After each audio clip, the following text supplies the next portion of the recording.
नमस्कार, लाइव आपके साथ मैं हूं प्रत्युष खरे। संसद के बाहर से ये नॉन स्टॉप महा कवरेज आज पूरे दिन भर चलती रहेगी।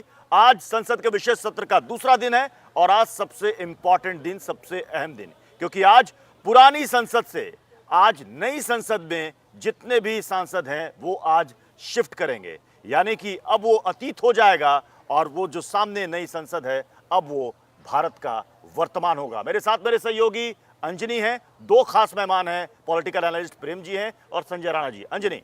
बिल्कुल, और नमस्कार, मैं अंजनी कुमार सिंह। आज ऐतिहासिक पल है और आज एक इतिहास रचा जाएगा। और जिस तरीके से आज सेंट्रल हॉल में सारे सांसद जुटेंगे, वहां पर फोटो सेशन होगा। इसके बाद प्रधानमंत्री नरेंद्र मोदी संविधान की प्रति लेकर पैदल पुरानी संसद से नई संसद तक जाएंगे और ये ऐतिहासिक पल होगा। इसके बाद नई संसद में श्री गणेश की जगह, क्योंकि आज बहुत दिन शुभ है, आज गणेश चतुर्थी है और उस मौके पर यह शुभ काम होने वाला है। और आज सबकी निगाहें है कि आज क्या होगा। कल की जो कार्रवाई हुई थी उसमें सब लोगों ने अपने अपने विचार रखे 75 साल के इतिहास पर, और कल कई बड़ी बातें सामने आई थी। उसमें एक सबसे बड़ी बात थी महिला आरक्षण को लेकर भी। तो आज देखना यह होगा कि क्या इस ऐतिहासिक पल के बीच महिला आरक्षण पे कोई बात सामने आती है। प्रत्युष, देखिए, संसद के अंदर विधायी कामकाज की शुरुआत बुधवार से होनी है। आज मंगलवार का दिन है, गणेश चतुर्थी है और सरकार की तरफ से और बीजेपी के कई नेताओं ने कहा कि इससे अच्छा दिन नहीं हो सकता एक नई शुरुआत करने के लिए। प्रेम जी, आज गणेश चतुर्थी भी है। आज इतिहास, भारतीय लोकतंत्र का एक बड़ा इतिहास, एक नया इतिहास जो कि अब आने वाले समय में सुनहरे अक्षरों में दर्ज होने वाला है, क्योंकि अब हिंदुस्तान को उसकी नई संसद मिल रही है। नई संसद का पूरा देश स्वागत कर रहा है और नई संसद पूरे देश को शुभ हो, मुबारक हो। इसके बाद आज जो सबसे ज़्यादा चर्चा का विषय है प्रत्युष जी, वो महिला आरक्षण बिल को लेकर है। लेकिन सबसे ताज्जुब की बात यह है कि महिला आरक्षण बिल पर खुद सरकार के नुमाइंदों को बोलने की हिम्मत नहीं है। प्रहलाद पटेल जी ने ट्वीट किया और तुरंत डिलीट कर दिया। अब ये जो है आधे अधूरे मन से लाया जाने वाला महिला आरक्षण बिल आप कह सकते हैं। इसमें राजनीति हो सकती है, राजनीति की बू आ रही है, बू भी नहीं बदबू आ रही है। डिलीट कर दिया इसलिए आपको ऐसा लग रहा है? नहीं। और अगर मान लीजिए, क्योंकि खबरें ऐसी हैं कि इसका ऐलान हो सकता है आज शाम तक सरकार की तरफ से ऑफिशियली हो जाए या कल बुधवार को हो। मैं कह रहा हूं कि राजनीति की बू नहीं आ रही, राजनीति की बदबू आ रही है।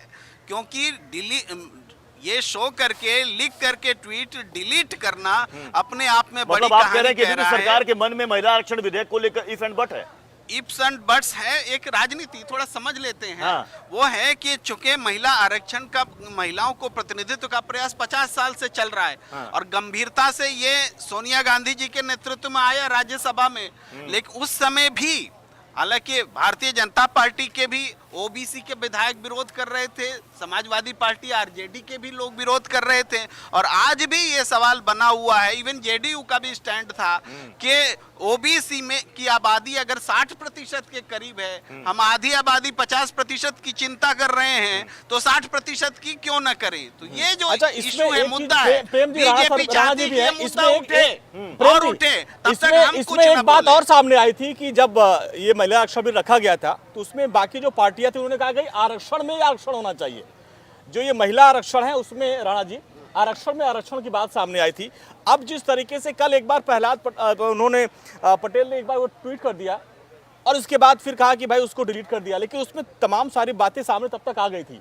क्या प्रेस ब्रीफिंग नहीं होती, इस वजह से इसको डिलीट करना पड़ा? इसके पीछे आप क्या देखते हैं? देखिए, जैसा प्रेम जी कह रहे हैं कि ये जो है ये अंजी जी, देखिए नमस्कार, और प्रत्युष जी और फेलो प्रेस को नमस्कार। देखिए, ऐसा होता है ना कि राजनीति आपको करनी है, राजनीति करिए, इसमें कोई कुरेज नहीं है और बोलने में कोई शर्म भी नहीं है। हाँ। लेकिन समस्या है कि तो हर चीज में राजनीति कर देंगे। ट्वीट में टी स्पेलिंग मिस्टेक हो गई, उसमें भी राजनीति करनी है।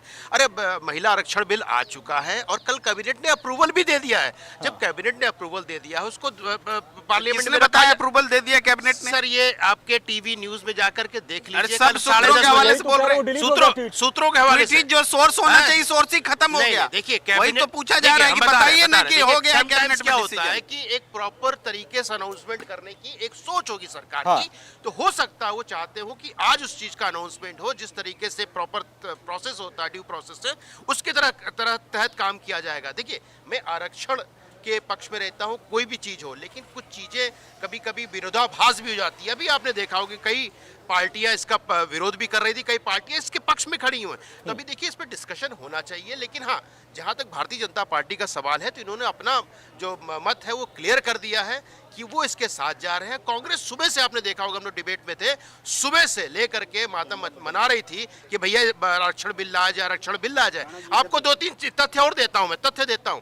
जवाहरलाल नेहरू साहब हमारे प्राइम मिनिस्टर हुआ करते थे, उस जमाने में सिर्फ 5% महिलाएं थी संसद सदस्य में। आज तकरीबन 10 से 14% महिलाएं हैं।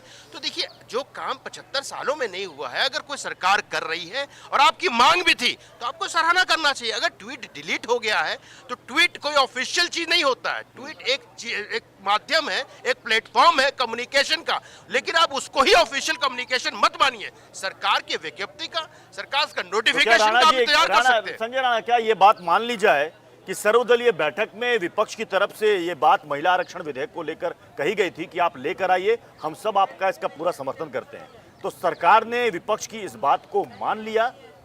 देखिए, ऐसा है कि अगर हम बात करते हैं, ये बहुत अच्छी पॉलिटिक्स में मानता हूं कि अगर विपक्ष हो या पक्ष बैठ करके किसी मुद्दे पे अगर डिस्कशन करते हैं और डिस्कशन से कुछ निष्कर्ष निकलता है जो जनता के हित में है, तो वो इम्प्लीमेंट होना चाहिए। और सर्वदलीय ने अगर बोला है कि इम्प्लीमेंट करना चाहिए, सरकार को बिल लाना चाहिए और सरकार मान जाती है, तो ये तो बड़ा सुंदर उदाहरण होगा इस परिप्रेक्ष्य में 2013 में, 2023 में। अब ऐसे में प्रेम जी, सवाल तो अपोजिशन से पूछा जाएगा। पिछली बार ये मामला इसलिए अटका कि जो अपोजिशन में पार्टियां थी, उनकी जितने अलाई थे, उन्होंने ही इसमें रोड़ा अटका दिया। उसमें जेडीयू थी, उसमें आरजेडी थी, उसमें समाजवादी पार्टी थी। एक ने कहा, शरद यादव जी ने कहा कि पर कटी महिलाओं को इसमें जगह मिल जाएगी, जो ग्रामीण महिलाएं हैं वो हाशिए पे चली जाएंगी। मुलायम सिंह यादव ने कहा कि इसमें उच्च वर्ग की महिलाएं आ जाएंगी और फिर उनको देख करके कई लड़के सीटी बजाएंगे। अब ऐसे ऐसे बयान थे महिला आरक्षण को लेकर। देखिए, सहमति बनी थी तभी राज्यसभा में पारित हुआ, और उसके बाद भी लगातार सहमति बनाने की कोशिश है, तभी इस बार फिर आ रहा है। और सर्वदलीय इंडिया के फोरम से सर्वदलीय बैठक में या भारतीय जनता पार्टी ये बिल लेकर आने वाली है, तो ये कोशिश है। लेकिन आप जो कह रहे हैं वो इसलिए भी बात उठती है कि इस देश में आरक्षण को लेकर के हमेशा से एक बड़ी बहस रही है, और महिला आरक्षण बिल को इस रूप में देखा जाता है कि कहीं ऐसा तो नहीं है कि महिलाओं के आरक्षण देने के बहाने दलितों, ओबीसी और